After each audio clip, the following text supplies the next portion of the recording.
ஐயா. ஹாய் ராவணன். என்ன உங்களதா how are you Ravanan? என்னடி சொன்ன? ராவணன் நீங்க ராவணன் தான். என்ன டாக்டர் ஆண்டி கடத்திட்டு வந்தது யாரு? நீங்க. அவங்க பேர் என்ன? ஜானகி. ஜானகின்னு சொன்னா சீதா தான். சீதாவை கடத்திட்டு போனவன் ராவணன். புரிஞ்சுதா? அடி பாவி, யாரடி சொன்ன இதெல்லாம்? அதோ அவங்கதான். நான் ராவணன், அவள சீதா. நீ யாரு? ഷൂർ பண்ணுங்க. ஐயா, ഈ പിള്ളേരുടെ ഇടയിൽ എനിക്കൊരു ഹീറോ ഇമേജ് ഉണ്ടായിരുന്നു. നീ അത് പൊളിച്ച് അടിക്കുകയല്ലേ? രണ്ടും കൂടി നടക്കില്ല ബൈ. പോക്കർത്തരം കാണിക്കുകയും വേണം, ഹീറോ ആയിട്ട് വെലസും വേണമെന്ന് പറഞ്ഞാ അത് ഇത്തിരി പാടാ. നീ ഇവിടെ സെറ്റായ ജാലിയായിട്ട് കൂടുകയാണെന്ന് തോന്നുന്നു. പിന്നെന്ത് വേണം? ഇനി തിരിച്ചു പോകുന്നില്ല എന്ന് പറഞ്ഞു കളയോ? ഉവ്വ, കരഞ്ഞിട്ടും പിടിച്ചിട്ടും കാര്യമില്ലെന്ന് അറിഞ്ഞിട്ട് ഞാൻ പ്രിട്ടൻഡ് ചെയ്യുന്നതാ. പക്ഷേ ചിലപ്പോഴൊക്കെ രാവണ ഇവിടം എനിക്ക് ഇഷ്ടമാവുന്നുണ്ട്. ചിലപ്പോഴൊക്കെ നിന്നെയും.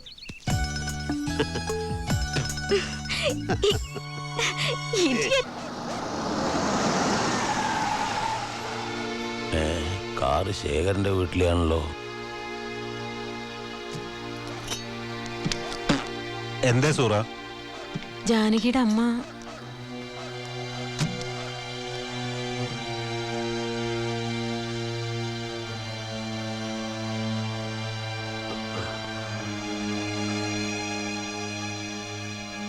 എന്താണാവോ? വേറെ നിവർത്തിയില്ലാത്തത് കൊണ്ട് വന്നതാ. എന്റെ മോള് എന്തും പകരം കൊടുക്കാം. എന്റെ പ്രാണം വേണമെങ്കിൽ അതും.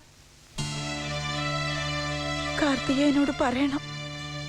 ഇവിടുന്ന് പറഞ്ഞാലേ അവൻ കേൾക്കും. അയാള്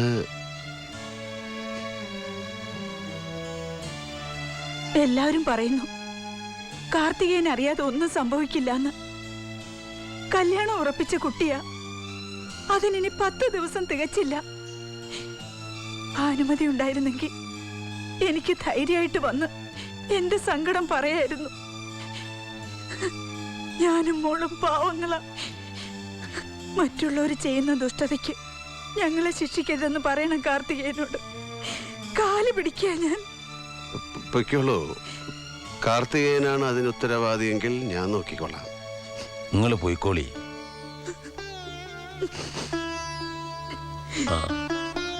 നാട്ടില് മുഴുവൻ സംസാരം കാർത്തികേയൻ തന്നെയാണെന്നാ. പോക്കിരി ചെക്കനെ എനിക്കൊന്ന് കാണണം. ആദ്യം എന്റെ മകൾ എവിടെയുണ്ടെന്ന് പറ. എനിക്ക് അവളെ കാണണം. എന്നിട്ട് മതി എന്തും. ദാണ്ട ഇയാള് പിന്നെ ഇത് തന്നെ പാടിക്കൊണ്ടിരുന്നത് എങ്ങനെയാ ശിവദാസ? നമ്പ്യാരെ നിങ്ങൾ ബലം പിടിച്ചിട്ട് കാര്യമില്ല.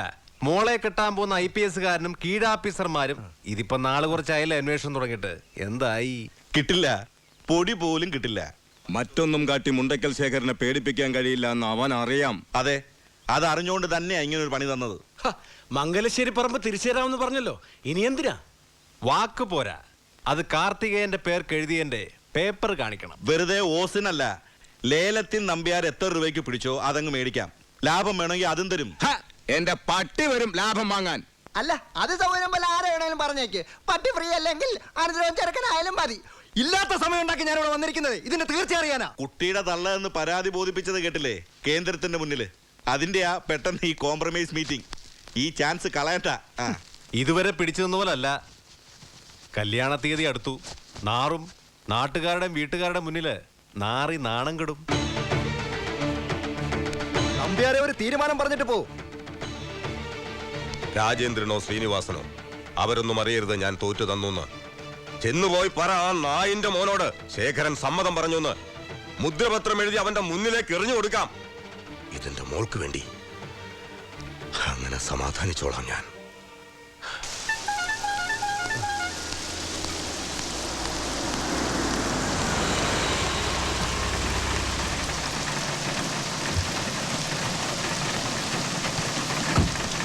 ഗുരുസ്വാമി, എന്റെ അമ്മ റെഡിയാ? അമ്മ റെഡി ആനാ? ആനപ്പുറത്ത് കയറണം. അല്ല തലൈവാ, അമ്മ റെഡി. പക്ഷെ ഇങ്ങ എല്ലാവരും ரொம்ப ഡെസ്പ്. അമ്മാവ് പറഞ്ഞയക്കാൻ മടി.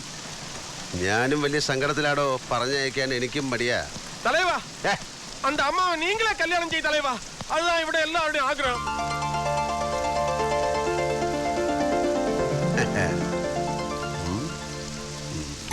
யார வேணாலும் கல்யாணம் பண்ணலாம், அது ஈஸ்வர நிச்சயம்.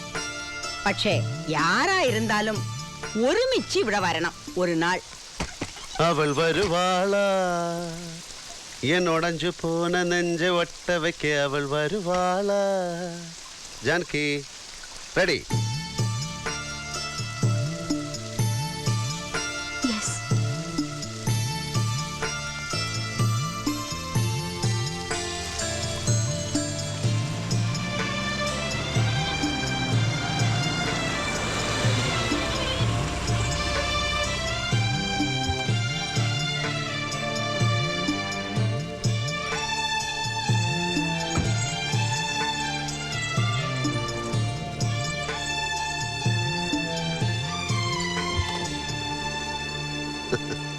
എന്താ റിലീസ് കിട്ടിയതിന്റെ നന്ദി പ്രാർത്ഥനയാണോ?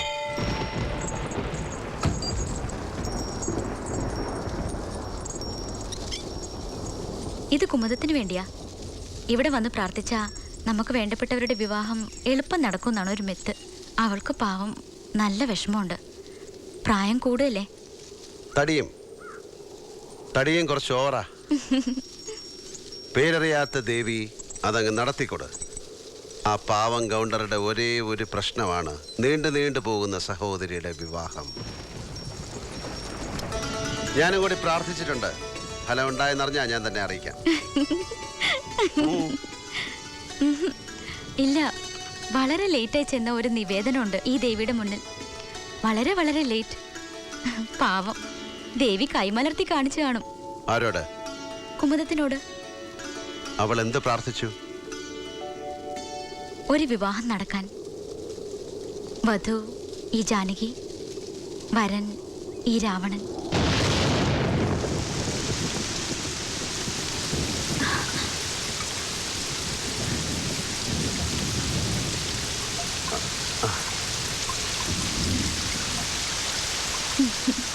വാത്മീകി പോയിട്ട് പുതിയ എഡിഷൻസ് പ്രിന്റ് ചെയ്തിറക്കുന്ന പബ്ലിഷർ പോലും പൊറുക്കില്ല അവളോട്. ഇതിഹാസമാണേ മാറ്റി എഴുതാൻ ശ്രമിക്കുന്നത്. സ്ത്രീജിതനല്ലാത്ത ശ്രീജിതനായ രാവണൻ ലങ്കയ്ക്കലങ്കാരമായ സൗന്ദര്യമായാണ് സീതാദേവിയെ കണ്ടത്. ആരാധിക്കാൻ, പൂജിക്കാൻ ഒരു വിഗ്രഹം പോലെ. ഇതിഹാസങ്ങളുടെ പുതിയ ഇന്റർപ്രിട്ടേഷൻ കുറെ ഉണ്ടായിട്ടുണ്ട്. പക്ഷെ ആരും രാവണ സീതാ പരിണയം ചിന്തിച്ചിട്ടില്ല. പക്ഷെ ജനകപുത്രി മൈഥിലി, നീ ഇപ്പോഴും ഒരു രാമന്റെയും സ്വന്തമല്ല. പിന്നെ എന്തിനാണ് ലങ്കേശ്വര എന്നെ ഈ ടൊയോട്ടോ പ്രാഡോയിൽ നീ തിരിച്ചു കൊണ്ടുവിടുന്നത്? കച്ചവടത്തിന്റെ നേരും നെറിയും. വാക്ക് പറഞ്ഞുപോയി നിന്നെ തിരിച്ചേൽപ്പിക്കാമെന്ന്. അതെ, വാക്ക് പാലിക്കണം. ശ്രീനിവാസൻ നമ്പ്യാരോടും വാക്ക് പറഞ്ഞുപോയി. നമുക്ക് വീണ്ടും ജനിക്കാം. ഈസ്റ്റ് കോസ്റ്റ് വിജയന്റെ ആൽബത്തിൽ ഒരു പാട്ടുണ്ട്, നിനക്കായി തോഴി പുനർജനിക്കാം, ഇനിയും ജന്മങ്ങൾ ഒന്നു ചേരാം. ആ ലൈന. ഒരു നിമിഷത്തിന്റെ സവാരി ഗിരിഗിരി മാറിപ്പോയാൽ ഞാൻ തീരുമാനിച്ചു പോകും നിന്നെ ആർക്കും കൊടുക്കില്ല എന്ന്.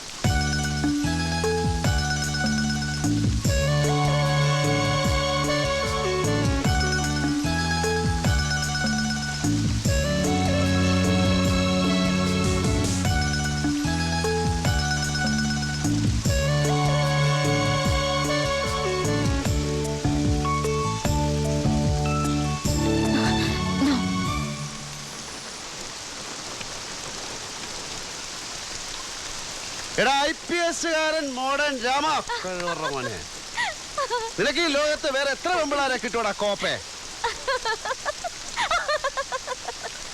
ഇന്ദ്രനീല ശോഭയാർന്ന ആകാശവീഥിയിൽ ഒരു പുഷ്പക വിമാനം പ്രത്യക്ഷപ്പെട്ടെങ്കിൽ, ഇവളൊഴികെ മറ്റെന്തും മനസ്സിൽ നിന്ന് മാഞ്ഞു പോയിരുന്നെങ്കിൽ, ഞാൻ ഈ അമ്പോറ്റി കൊച്ചിനെയും കൊണ്ട് പറന്നേനെ.